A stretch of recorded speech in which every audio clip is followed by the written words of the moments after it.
Buenos días, queridos hermanos, como siempre, privilegio el poder estar con ustedes compartiendo la palabra del Señor. Llegó la Navidad, pero ¿qué es la Navidad? Cuentan la historia de un matrimonio que no podía tener hijos y después de unos años llegó la noticia de que ella estaba embarazada.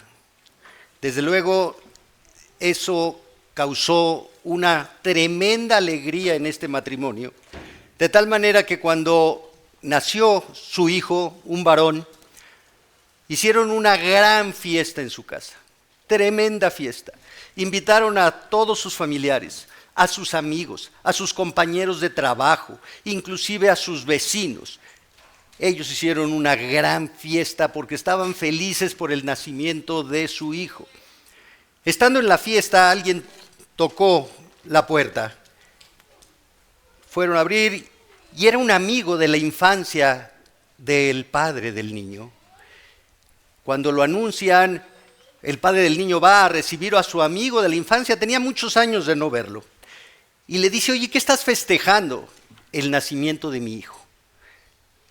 Es que es una felicidad indescriptible el tener un hijo. Y después de tantos años de no tenerlo y de pedirlo, se nos concedió y estamos felices.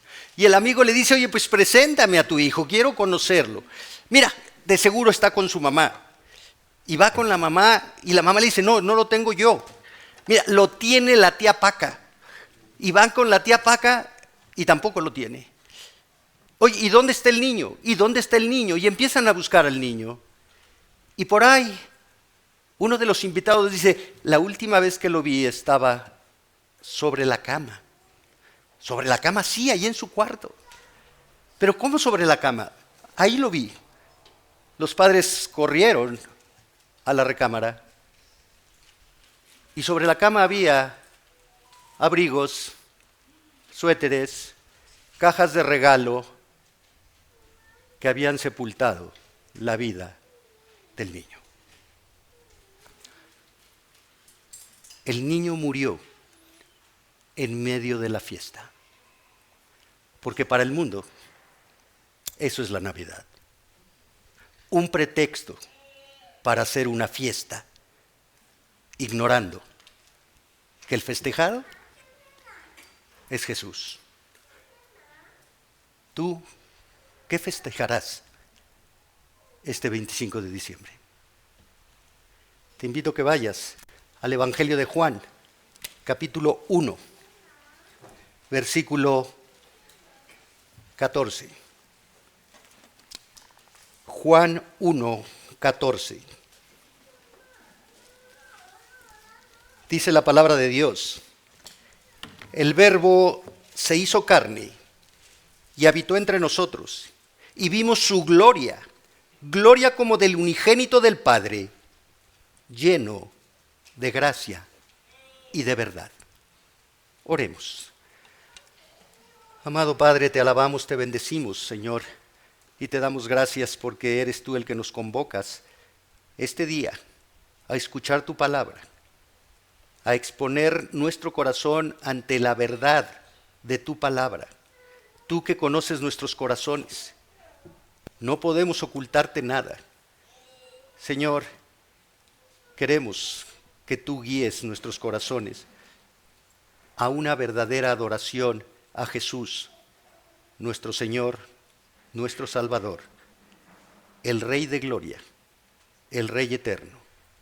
Te lo pedimos en el nombre del que en la cruz pidió perdón de pecados por nosotros. Amén. Muy bien, aquí en el Evangelio de Juan, capítulo 1, versículo 14, vamos a estudiar 3 cualidades exclusivas del Rey eterno que confrontan nuestra manera de obedecer a Cristo. 3 cualidades exclusivas del Rey eterno que confrontan nuestra manera de obedecer a Cristo. Y hermanos, esto es muy importante. Sí. Sabemos que el mundo festeja la Navidad, el natalicio de Jesús, pero el mundo lo celebra de una forma histórica. El mundo reconoce que Jesús nació. La historia está dividida en antes y después de Cristo, pero no reconocen quién es Cristo. Es más, Cristo no nació el 25 de diciembre. Entonces, ¿por qué celebramos la Navidad ese día? La Biblia no especifica la fecha de nacimiento de Jesús. La mayoría de los historiadores y estudiosos concuerdan que no fue el 25 de diciembre, ya que detalles bíblicos como que los pastores con sus rebaños estaban al aire libre en las vigilias de la noche sugieren una estación más cálida que diciembre. Lo que sucedió es que cuando el emperador romano Constantino legalizó el cristianismo en el edicto de Milán en el año 313 después de Cristo, concedió la libertad de culto, marcando el fin de la persecución de los cristianos. Pero los romanos tenían fiestas paganas en diciembre que tenían que ver con el solsticio de invierno. ¿Por qué? Porque en el solsticio de invierno el día es más corto, la noche es más larga, hay más oscuridad. Ellos festejaban el cumpleaños de lo que llamaban el Sol Invictus, que era una alusión al dios Saturno. Y lo celebraban el 25 de diciembre. Pero Constantino, al oficializar el cristianismo, al aceptar el cristianismo, maquilló estas fiestas paganas estableciendo como fecha del nacimiento de Jesús el 25 de diciembre. Y es por eso que el mundo celebra la Navidad del 25 de diciembre. Y nosotros podemos decir, ¿cómo vamos a celebrar una fiesta pagana? No, Dios nos libre. Sí, bueno, no estamos siguiendo la festividad pagana. La celebración actual conmemora el evento. ¿Cristo nació? Sí. ¿Cuándo? La Biblia no lo dice. Pero es una evidencia que Cristo nació, vino al mundo. Y eso es lo que conmemoramos en la Navidad.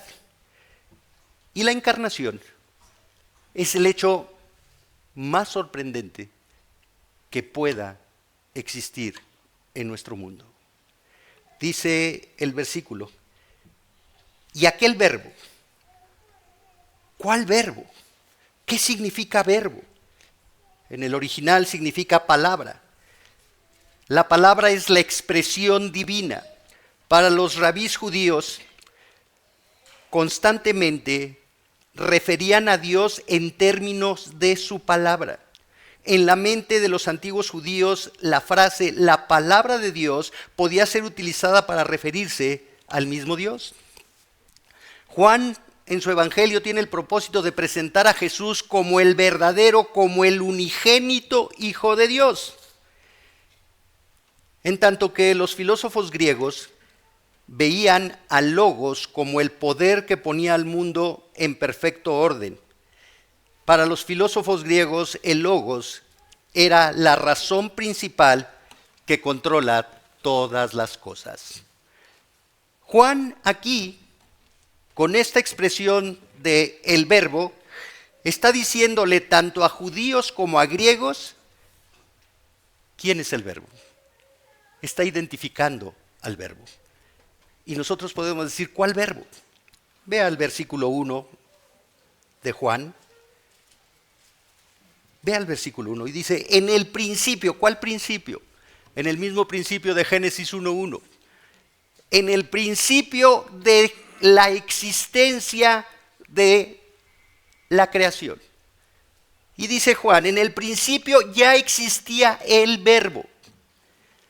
Y el verbo estaba con Dios. Y el verbo era Dios. Él estaba en el principio con Dios. Todas las cosas fueron hechas por medio de Él, y sin Él nada de lo que ha sido hecho fue hecho. En Él estaba la vida, y la vida era la luz de los hombres. La luz brilla en las tinieblas, y las tinieblas no la comprendieron. ¿Qué significa lo que está diciendo Juan en esta introducción de su evangelio, en los primeros 5 versículos? Bueno, nos muestra la identidad del verbo. Y nos está mostrando su naturaleza. El verbo existía antes de la creación. En el principio ya existía el verbo, por lo tanto el verbo es preexistente, el verbo es eterno. El verbo ya existía antes de la creación. Nos muestra también su carácter. Nos dice que Él es Dios y por lo tanto Él es santo, santo, santo. El verbo es santo, es Dios. Nos muestra además en estos 5 pequeños versículos el poder del verbo. Él es el creador de todas las cosas. Él es el Dios creador, el santo que creó todo. Y nos muestra también que Él es la fuente de vida. En Él estaba la vida y la vida era la luz de los hombres. Es un Dios que tiene vida, es un Dios que provee vida, es un Dios generador de vida, tanto física como espiritual. Este es el verbo. Y muestra su esplendor al ser la luz de los hombres. ¿Qué significa esto? Su victoria sobre el pecado. La luz de los hombres. Dice el texto, la luz brilla en las tinieblas, disipa las tinieblas. Pero también muestra que las tinieblas no lo comprendieron. Y las tinieblas son los hombres pecadores. No entendieron el verbo, no entendieron la luz, no entendieron la santidad, no entendieron el poder creador. E ignoran a Dios.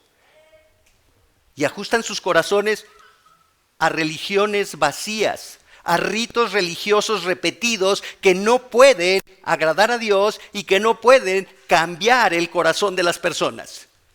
Pero están enemistados con Dios, aunque se sienten religiosos. ¿Qué nos muestra estos versículos?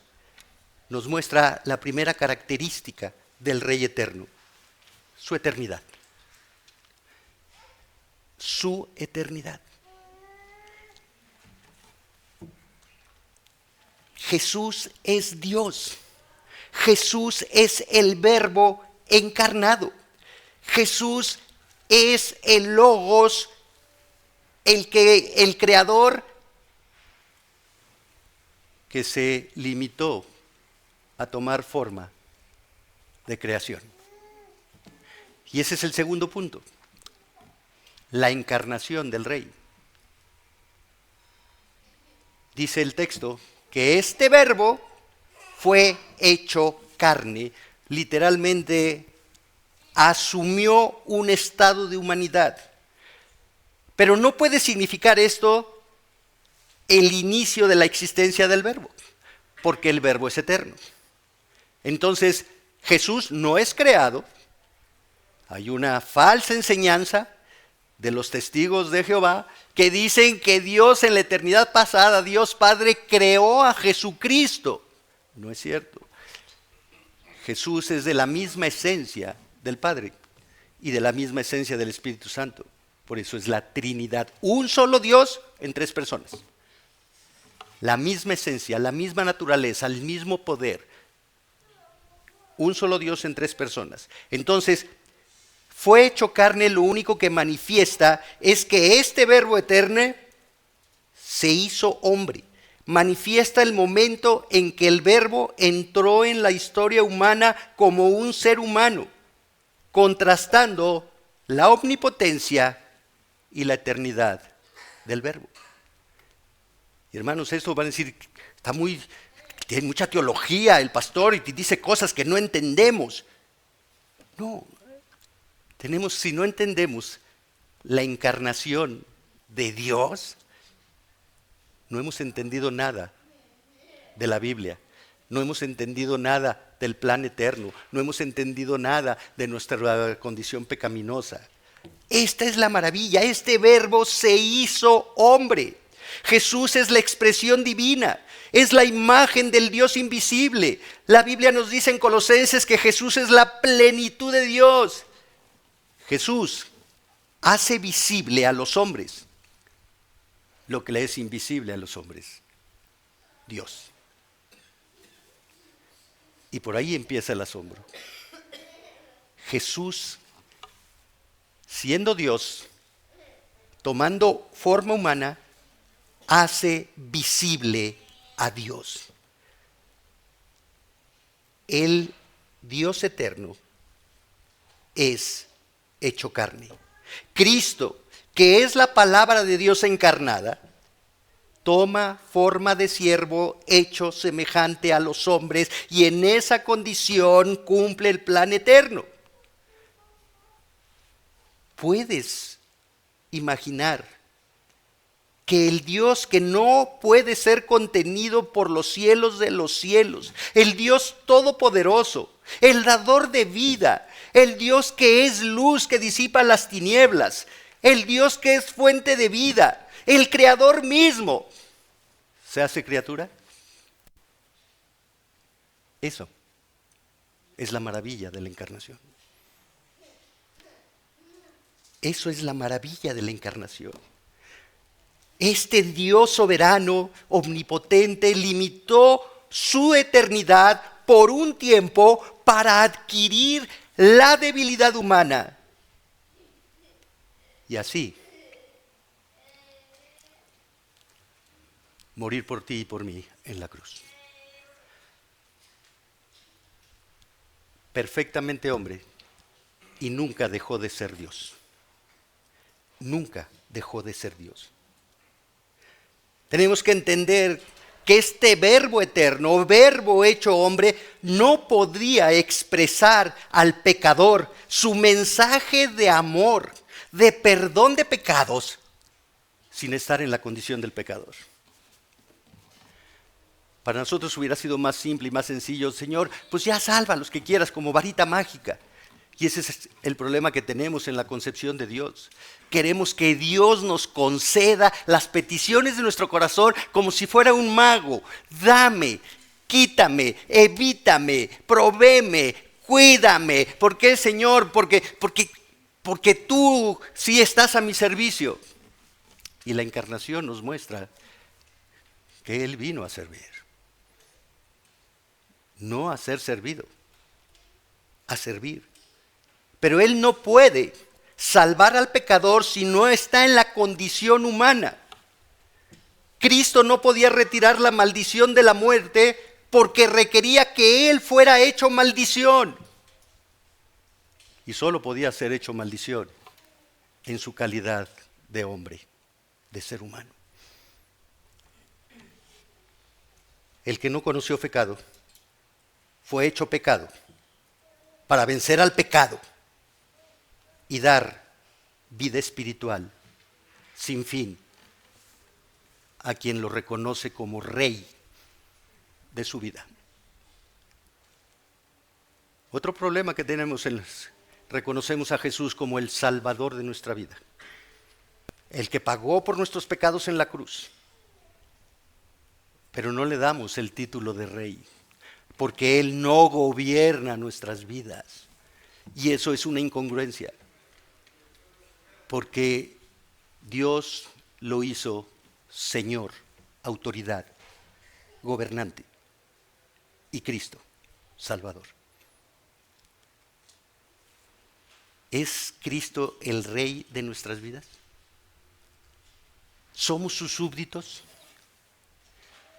Nos encanta hablar del amor de Dios, de la misericordia de Dios, del perdón de los pecados, de la vida nueva. Pero no nos gusta hablar del sometimiento a la autoridad del rey. Y entonces nuestros hechos muestran que no es nuestro rey, aunque nuestra teología convenenciera afirme que es nuestro Salvador. No podemos dividir a Cristo. Cristo es rey. Y si no es el rey de nuestra vida, no tenemos nada que festejar esta Navidad. Nada.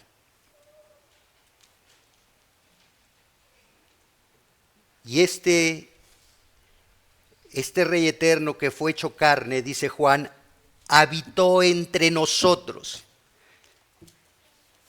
En el griego, la palabra habitar significa acampar, con la implicación de morar, de establecerse por un tiempo en una tienda de campaña. A los que les gusta ir a acampar, saben que van a estar a lo mejor un fin de semana, 2 días, 3 días en la casa de campaña. Es temporal. Bueno, ¿cuánto tiempo acampó el Rey Eterno entre los hombres? 33 años. 33 años acampó Cristo entre nosotros. La palabra hebrea que significa morar es una palabra hermosa. Shekinah. El Shekinah. El Shekinah es la presencia de Dios. Y nos muestra la Escritura en el Antiguo Testamento que Dios acampó con Israel mediante su presencia gloriosa, el Shekinah, en el tabernáculo y en el templo. Ahí estaba la presencia de Dios. Nada más que había un velo que separaba el lugar santísimo del lugar santo y el lugar donde podía estar la gente. Y al lugar santísimo solo podía entrar una vez al año el sumo sacerdote el día de la expiación para ofrecer sacrificios por sus pecados y ofrecer sacrificio por el pecado del pueblo.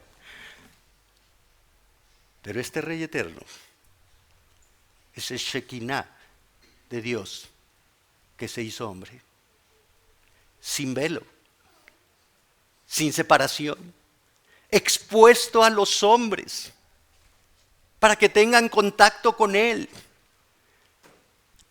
Este es el Shekinah de Dios, la encarnación de Jesús.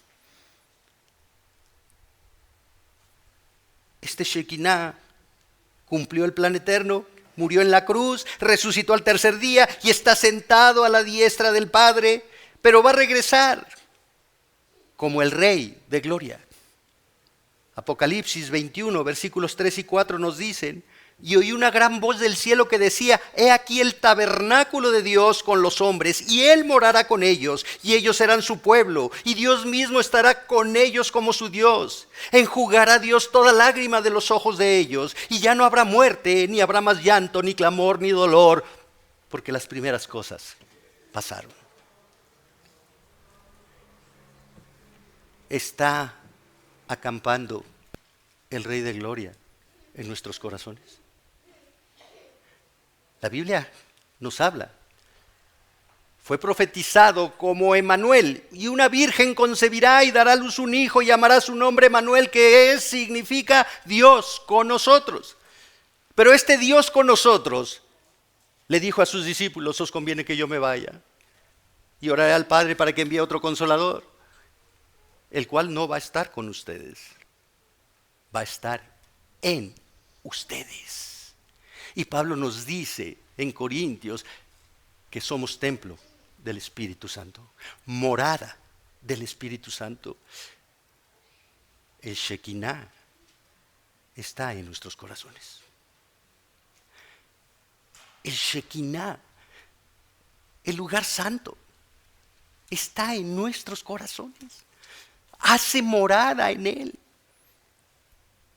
Pero si no mora hoy aquí en nuestros corazones, nosotros no vamos a morar con Él en la eternidad.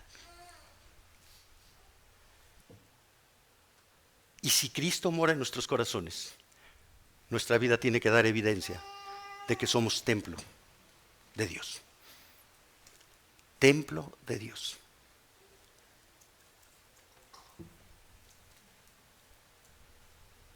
Juan, como testigo fiel, afirma que este verbo hecho carne habitó entre nosotros, se rozó con nosotros, estuvo con nosotros, comió, bebió, durmió con nosotros, con los hombres. Y en su primera epístola nos dice: lo que hemos oído, lo que hemos visto con nuestros ojos, lo que hemos contemplado y palparon nuestras manos tocantes al verbo de vida. La gloria de Dios se puede ver, se puede tocar, se puede oír en la persona de Jesús. Y eso es lo que nos está diciendo Juan. Así el verbo encarnado, el Shekinah de Dios, es la presencia de Dios entre los hombres. Es el lugar santísimo expuesto a la vista de los hombres. Esto es lo más sorprendente y sublime de la encarnación del Verbo. Muchos dicen, Jesús, sí, Dios con nosotros. ¿Por cuánto tiempo? ¿Por las posadas? ¿Nada más hasta el 25 de diciembre es Dios con nosotros? Y ya después le damos la vuelta y ahora vamos a celebrar y las uvas por el año nuevo, y ya en enero la rosca, y en febrero los tamales. Y ya fue Dios con nosotros y se acabó.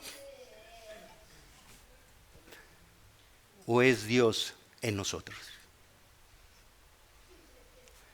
Qué diferencia, ¿verdad?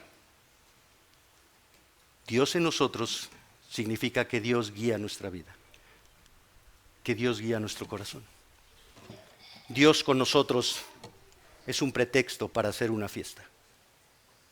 ¿Qué hay en nuestros corazones? Y llegamos al tercer punto, la plenitud del Rey eterno. Ya vimos su eternidad, ya vimos su encarnación y ahora vemos la plenitud. Y nos dice Juan, y vimos. En el griego significa ver de cerca, contemplar. Este verbo describe la acción de uno que no mira distraídamente, que no observa rápidamente. Por el contrario, examina con cuidado, con detenimiento. Escudriña lo que observa, lo que ve. No es una mirada rápida, es el placer de contemplar la verdad de Dios encarnada. Es el placer de contemplar el testimonio de Cristo. Vimos con cuidado, con detenimiento, lo que hacía, lo que hablaba, lo escuchábamos con atención. Y por eso estábamos con Él. 3 años. 3 años con el Señor. ¿Y qué les dijo Cristo? El Hijo del Hombre no tiene dónde reposar su cabeza. ¿Quieres venir? No te prometo riquezas, no te prometo comodidad. Es más, por mi culpa vas a ser perseguido, por mi culpa vas a ser rechazado. En el mundo vas a tener aflicciones por mi culpa. ¿Quieres venir? ¿Quieres venir? Pero te garantizo el perdón de pecados y la vida eterna. Y esa es la invitación de Jesús hoy. No cometamos el error de los judíos de pensar que Cristo es nuestro libertador económico, que Cristo es el que va a cambiar nuestras relaciones sociales con nuestros familiares, con los que estamos enemistados. Cristo va a cambiar nuestro corazón. No va a arreglar nuestro negocio. Va a cambiar nuestro corazón. No cometamos el error de los judíos de despreciar al Verbo encarnado, creyendo que Él va a hacer lo que nosotros queremos. No. Y dice Juan, vimos su gloria. ¿Qué es la gloria? La gloria es la presencia de Dios, la grandeza, el esplendor, la magnificencia, el señorío, la honra, la alabanza, el resplandor. Es una existencia indescriptible. Una existencia indescriptible. En la Biblia, el término gloria expresa la manifestación visible que acompaña una teofanía. La teofanía es escuchar la voz de Dios. Ya no hay teofanías, hermanos. ¿Sí? Hebreos 1, 1 y 2 nos dice que Dios, habiendo hablado a los padres por los profetas, hoy nos ha hablado en estos últimos tiempos por el Hijo. No esperes que Dios te hable audiblemente. Es que el Señor me dio un mensaje en la noche. ¿Sí? ¿Qué significa eso, pastor? Pues que te hizo daño lo que cenaste. ¿Sí? Dios solo habla a través de la Biblia. Y está correctamente interpretada. Vimos su gloria. ¿Recuerdas el pasaje de Isaías 6? ¿Qué fue lo que vio Isaías? Ve a Isaías capítulo 6. Isaías capítulo 6.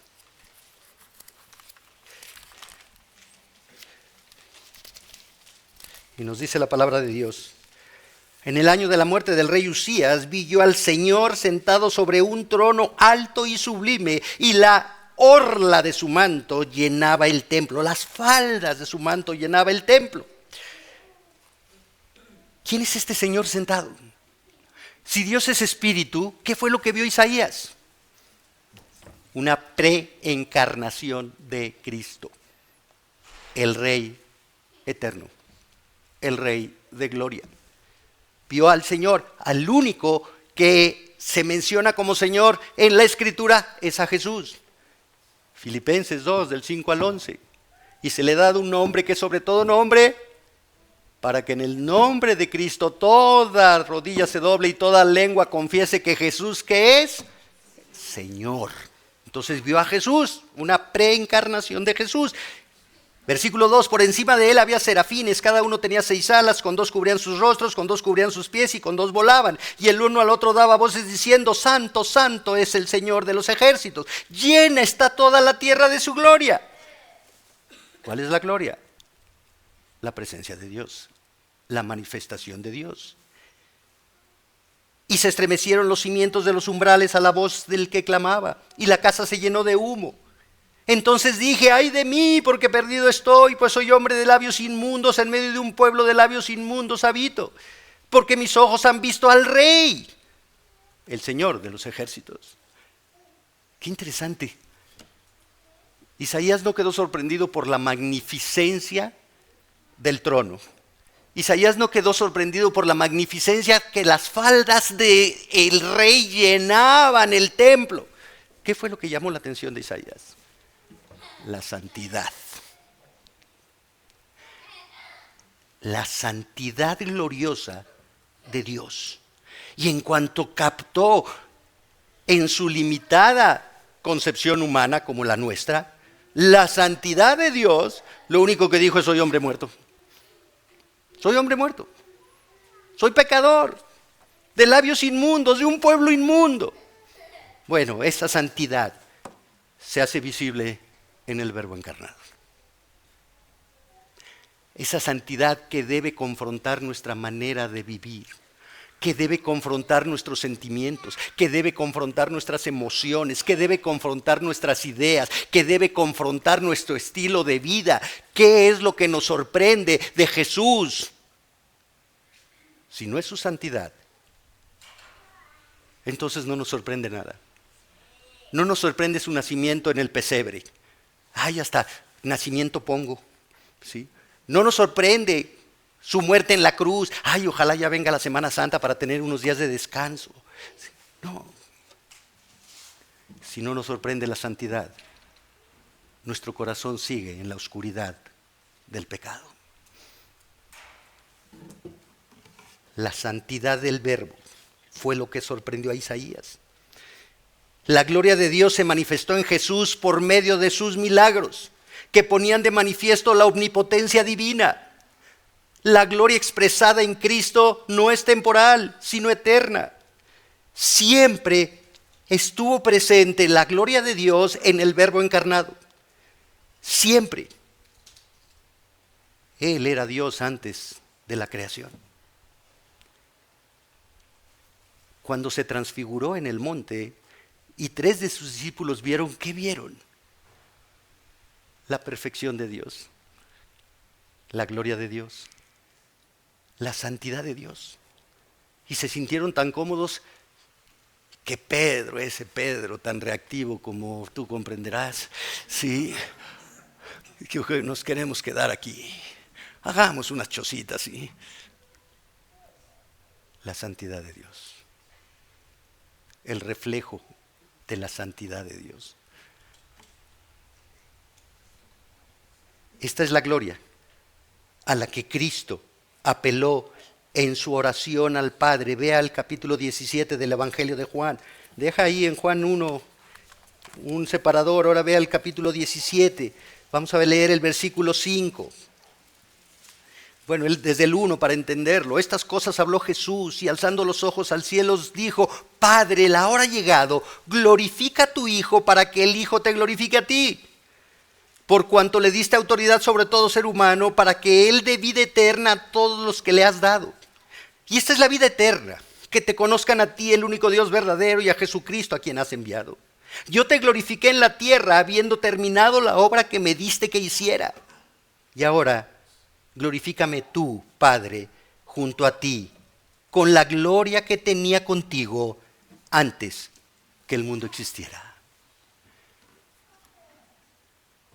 Muestra unidad con Dios. Muestra santidad de Dios. Muestra propósito eterno. Esta es la gloria. El poder de la encarnación es que se hace presente la gloria, la santidad de Dios en Jesús. En Jesús. Y Jesús dice, he cumplido la obra que tú me diste. Y como cumplí la obra que tú me diste, yo te glorifiqué a ti. Yo manifesté que era enviado tuyo. Jesús dijo, las palabras que yo hablo no son mías, son las de mi Padre. Yo he venido a hacer la obra que mi Padre me encomendó y por eso en la cruz pudo decir, consumado es. Pero cada creyente tiene un propósito. Y Pablo lo dice, he acabado la carrera, he peleado la buena batalla, he cumplido el propósito por el cual Dios me creó y me salvó. La pregunta es, ¿hemos cumplido nosotros ese propósito? Podemos orar como Jesús y decir, Señor, glorifícame, dame la gloria de estar contigo en la eternidad, porque he hecho lo que me mandaste hacer. ¿Lo podemos decir, hermanos? Cristo nació para mostrar la gloria de Dios y compartir su gloria con los que confían en Él, los que son súbditos de su reino, los que inclinan su corazón ante su señorío, los que respetan su santidad y aman su voluntad. Gloria como del unigénito del Padre. Aquí la palabra unigénito en el griego es monogenes, significa único de esta clase, porque el Padre tiene otros hijos. Juan, en este capítulo 1, versículo 12, dice que Jesús vino a lo suyo, a morir, a cumplir el plan eterno, pero los suyos, los judíos, no lo aceptaron. Mas a todo el que le da la bienvenida, el que lo acepta en su corazón como Señor y Salvador de su vida, le es concedido el privilegio de ser hijo de Dios. ¿Qué significa? Que no todos son hijos de Dios. ¿Sí? Las falsas enseñanzas de las falsas doctrinas, de las falsas religiones, que dicen todos somos hijos de Dios, la Biblia lo desmiente con un versículo. Todos somos creación de Dios, pero solo los que abren su corazón para recibir a Cristo como el Rey de su vida, son hijos de Dios. Los demás son hijos del diablo, aunque tengan religión, porque o eres hijo de Dios o eres hijo del diablo. Aquí está expresando Juan que el unigénito del Padre es único en su clase. La implicación es que Jesús es de una distinción que lo hace sin igual. El Verbo encarnado es el unigénito del Padre. Significa que Jesús viene del Padre eterno, que tiene la misma sustancia que el Padre eterno, que desciende del cielo, que este Jesús hace visible lo que solo Él tiene, dos naturalezas, perfectamente hombre y perfectamente Dios. Cuando Juan nos dice aquí que el Verbo se encarnó, muestra la perfección de la humanidad de Jesús. Y cuando dice que es el unigénito del Padre, muestra la perfección de su divinidad. Y así entendemos que la gloria de Jesús es una gloria muy singular, muy especial, difícil de explicar y de entender. Es la que se sustenta en la gloria de Dios Padre. La gloria que muestra la eternidad, la santidad, el poder, la sabiduría, la magnificencia del único Dios trino, vivo y verdadero. Es la gloria que Dios reclama, que Cristo reclama en oración, como lo acabamos de leer. Y Juan agrega que no solo Jesús estaba pleno de la gloria de Dios, sino que también estaba lleno de gracia y de verdad. Y la palabra llenos, plerés, significa completamente cubierto, implica plenitud. Es la misma palabra que usamos en Efesios 5:18 cuando dice: no os embriaguéis con vino en lo cual hay disolución, antes bien sed llenos del Espíritu Santo. Totalmente cubiertos, plenos del poder del Espíritu Santo. Pero aquí se nos dice que Jesús está pleno de gracia y de verdad. Y la palabra gracia, sí, sabemos que la gracia es el favor inmerecido de Dios, pero la gracia es un abanico de conceptos. Quedémonos con la bondad. Jesús estaba lleno de bondad. La bondad es una de las perfecciones esenciales de Dios. La bondad perfecta es Dios. En su bondad encontramos su amor, su misericordia, su perdón, su justicia, su disciplina. Todas las perfecciones son aspectos que muestran la bondad de Dios.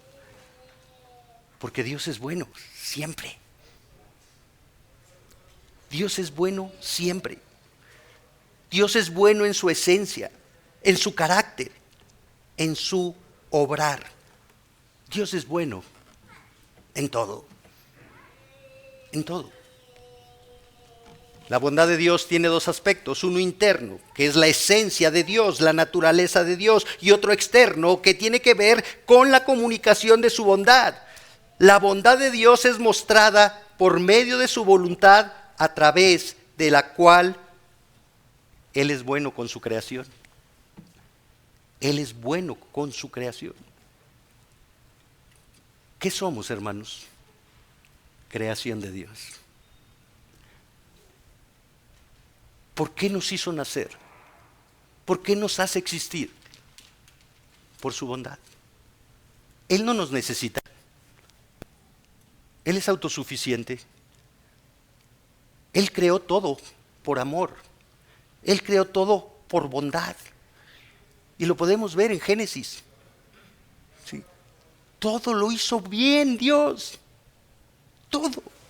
Oiga, pastor, el pecado cumple el propósito eterno de Dios. Está contemplado dentro del plan eterno de Dios. Oiga, Satanás es una criatura creada por Dios que se reveló a Dios y cumple el propósito de Dios. Pero la Escritura dice que los que aman a Dios, que los que reconocen a Cristo como el Rey de sus vidas, todas las cosas les ayudan a bien. Todas. Ay, me quedé sin trabajo, te ayuda bien, vas a depender de Dios. Ay, me enfermé, te ayuda bien, vas a buscar a Dios. Ay, tengo problemas en el matrimonio, te va a ayudar, te vas a humillar para buscar a Dios la solución. Todas las cosas. El problema es que nos amamos más nosotros que a Dios. Ah, no es justo, Señor, que me quede sin trabajo. Ay, Señor, la mujer que tú me diste. Ay, Señor, los hijos que me trajiste. O sea, ¿por qué no me los diste como los del vecino? Son esos sí, aplicados, responsables, bien peinados. O sea, nos amamos más nosotros. Cuando nuestra vida está llena de quejas, es que nos amamos más nosotros de lo que amamos a Dios.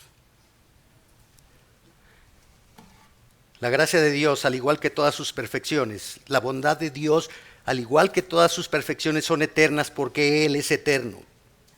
Dios muestra la plenitud de su bondad en la creación, y eso se llama gracia general. Dios hace salir el sol sobre pecadores y sobre justos, ¿sí?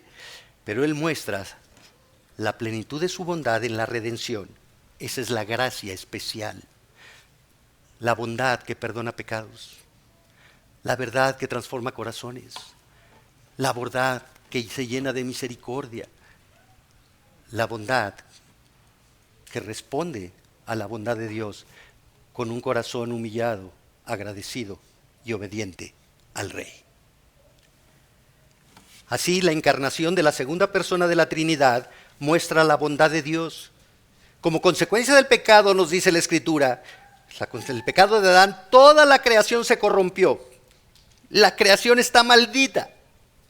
Lo único fuera de la creación que existe, ¿qué es? ¿Quién es? Dios. Por lo tanto, la salvación solo podía venir de fuera de la creación. Y es este Dios, el Creador, quien muestra su bondad haciéndose hombre para cumplir la ley, para tomar el lugar del pecador en la cruz, pagar por el pecado y darle vida eterna al pecador que lo reconoce como Salvador y como Rey de su vida. ¿Quieres más bondad?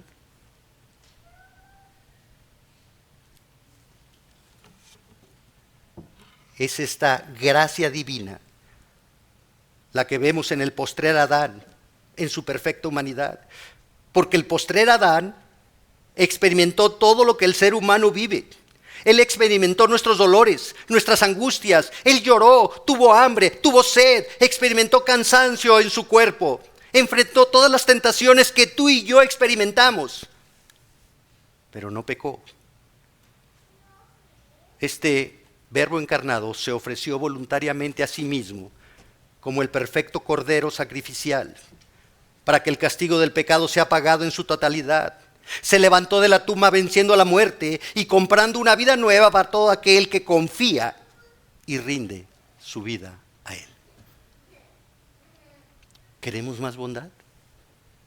¿Cuántas veces le hemos dicho, Señor, no eres bueno conmigo? Mira cómo sufro, mira lo que vivo.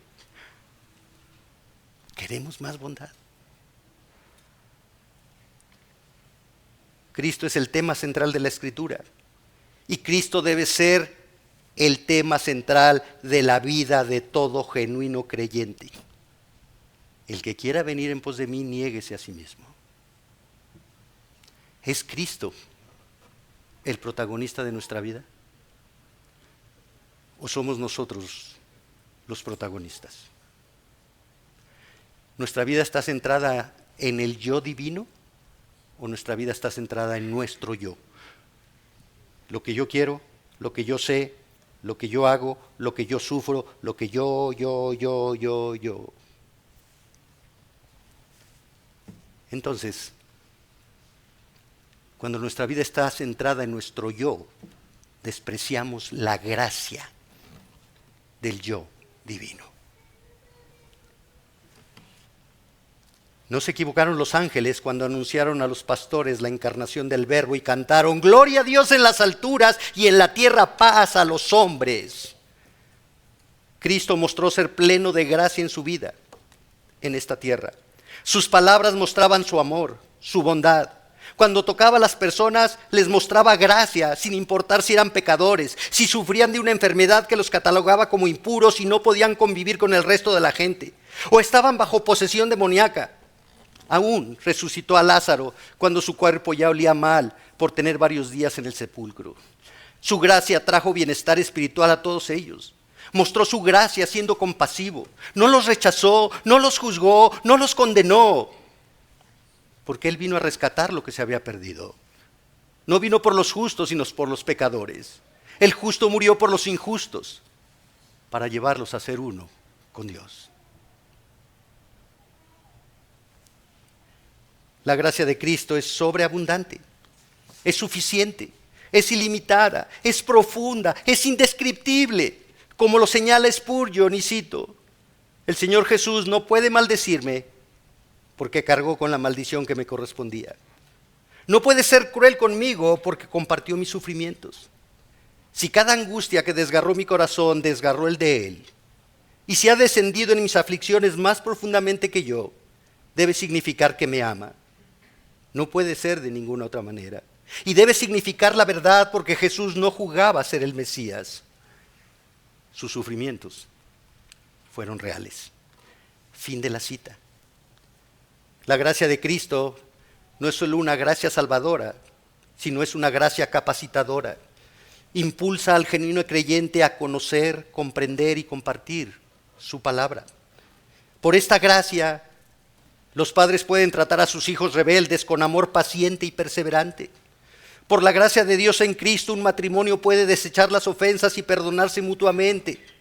Por esta misma gracia, los creyentes pueden ser liberados de las cárceles de la ansiedad, de la depresión, del miedo, de la lujuria, de la envidia, de la codicia, de la falta de contentamiento, de la amargura, del rencor, de la venganza, para vivir en la pureza y valor de una fe genuina que muestre un corazón transformado por la bondad de Dios. Porque lo que recibió de gracia ese corazón, de gracia lo comparte para hacer el bien al prójimo y así glorificar a Dios. Cristo lleno de gracia y de verdad implica fidelidad. En Cristo la verdad de Dios se encarna. Cristo es la verdad de todas las promesas de Dios contenidas en la ley, en los salmos, en los profetas. Cristo es la verdad de la simiente de la mujer que vence a la simiente de la serpiente.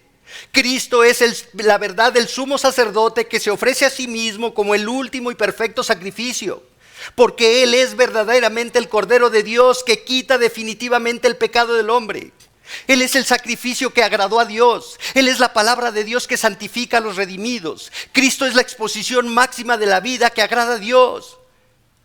Cristo es la verdadera piedad.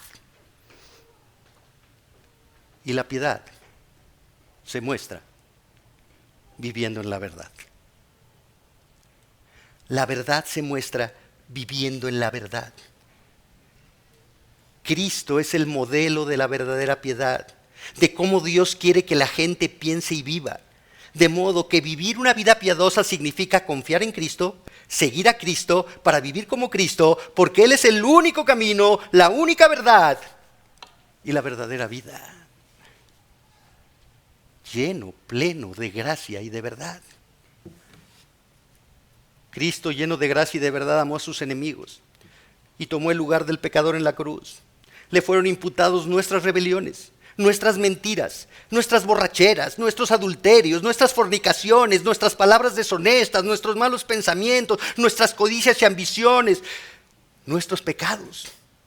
Él verdaderamente pagó nuestra deuda, muriendo en nuestro lugar, y verdaderamente nos vistió de su justicia perfecta, de tal forma que hoy podemos estar en la presencia de Dios. Que Dios escucha nuestras oraciones, porque Cristo pagó verdaderamente por nuestros pecados. Cristo con su resurrección nos garantiza la vida eterna. Y Cristo dijo que donde Él está, nosotros vamos a estar ahí. ¿Dónde está Cristo? En la eternidad, sentado a la diestra del Padre.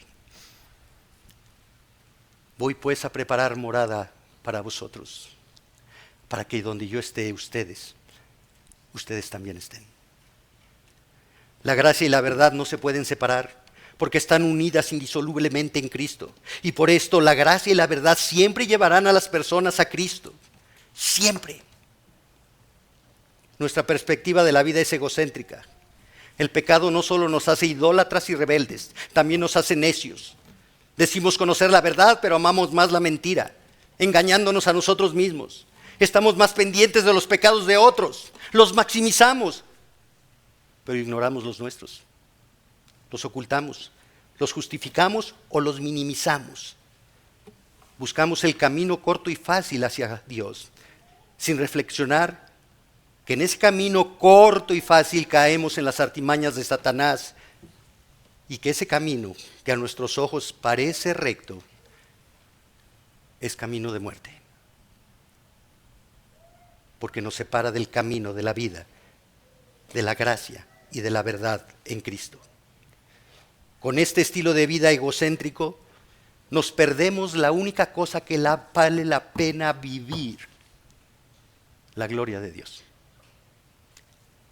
La gloria de Dios. Por ello nuestras vidas no están edificadas en la gracia y verdad del Rey Eterno, que tiene como propósito que cada aspecto de nuestra existencia sea lleno de su gracia, de su verdad, para poder mostrar la gloria, la presencia de Dios. De esta manera, todo pensamiento, cada decisión que tomo, cada palabra que pronuncio, cada actitud que modelo debe reflejar la gracia y verdad de Cristo. Deben reflejar su derecho a gobernar mi vida, porque Él es mi Rey. Fui creado y salvado para reflejar su gloria. La búsqueda de la gloria equivocada, la búsqueda de la gloria personal, siempre nos va a traer dificultades, conflictos y frustración. Siempre. Pero buscar la gloria de Dios, sustentados en su gracia y guiados por su verdad, siempre traerá paz al corazón. La presencia de la iglesia tiene el propósito de mostrar al mundo que es una comunidad que posee el carácter de Cristo, de tal forma que su presencia, la de la iglesia, revele su gracia y su gloria llenas de verdad. Eso es lo que Cristo pidió en oración al Padre. Vea el Evangelio de Juan, otra vez, capítulo 17, versos 20 al 23. Juan 17, 20. Pero no ruego solo por estos, sino también por los que han de creer en mí por la palabra de ellos, para que todos sean uno, como tú, oh Padre, estás en mí y yo en ti, que también ellos estén en nosotros, para que el mundo crea que tú me enviaste. La gloria que me diste les he dado, para que sean uno, así como nosotros somos uno. Yo en ellos y tú en mí, para que sean perfeccionados en unidad, para que el mundo sepa que tú me enviaste y que los amaste tal como me has amado a mí.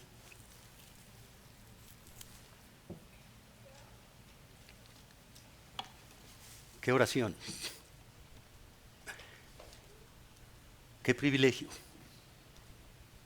qué responsabilidad.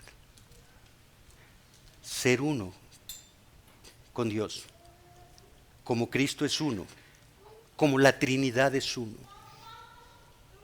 No hay división en la Trinidad, no hay pleitos en la Trinidad, no hay enemistad en la Trinidad. El Espíritu Santo no se enoja con Jesucristo porque tomaste el papel principal. La unidad, basado en la gracia y en la verdad. ¿Cuánto nos falta como iglesia mantener la unidad basado en la gracia y en la verdad? ¿Cuánto despreciamos la gracia de Dios? Y ya déjenlo en la iglesia, en nuestras vidas, nuestros matrimonios. Queremos mantener la unidad con 100, 120 personas en una congregación y somos incapaces de mantener la unidad con 2 personas en el matrimonio. Porque nuestros corazones están llenos de soberbia y de orgullo. Y despreciamos la gracia y la verdad de Dios. Y entonces, ¿para qué nació Cristo? Y entonces, ¿qué festejamos en la Navidad?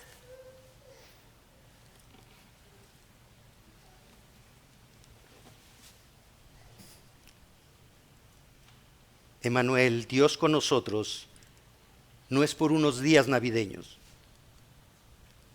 Emmanuel, Dios en nosotros es un estilo de vida, porque Dios mismo está morando en cada uno de sus hijos, gobernando sus vidas, para que el mundo vea en la vida de cada creyente la verdad de la gracia que glorifica al Rey Eterno.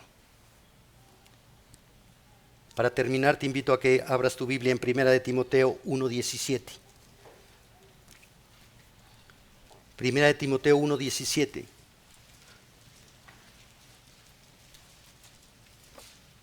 Por tanto, al Rey de los siglos, inmortal, invisible, al único y sabio Dios, sea honor y gloria por los siglos de los siglos. Amén. Te alabamos, Señor Dios Todopoderoso, y te pedimos perdón por la dureza de nuestro corazón, por nuestra idolatría por nosotros mismos, por despreciar tu gracia y tu verdad, que son las únicas que pueden transformar nuestros corazones, nuestra forma de pensar, quitar nuestro egoísmo, nuestro orgullo, nuestra soberbia, para llenarnos de bondad, para darte gracia por la vida, para darte gracia por el lugar que nos tienes, para entender que toda buena dádiva y todo don perfecto provienen de ti, de lo alto. Que nuestro esposo, que nuestra esposa, es esa buena dádiva que tú determinaste para nosotros.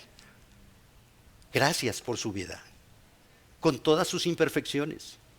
Gracias, porque tú quieres trabajar en mi vida a través de la vida de mi esposa, de mi esposo. Gracias por mis hijos, con su corazón rebelde, con su corazón que no quiere saber nada de ti, pero que me lleva a depender en oración de ti, para que con la misericordia que tuviste conmigo y con tu gracia que transformó mi corazón, transformes las de nuestros hijos, Señor. Gracias es lo único que podemos decir ante la bondad revelada en Cristo Jesús, a quien el mundo celebra sin saber quién es. Pero tu iglesia sabe que no solo es el Salvador, sino que es el Rey de nuestras vidas. Gracias por permitirnos celebrar el acontecimiento que cambia vidas. Gracias en el nombre de nuestro Salvador Jesucristo. Amén.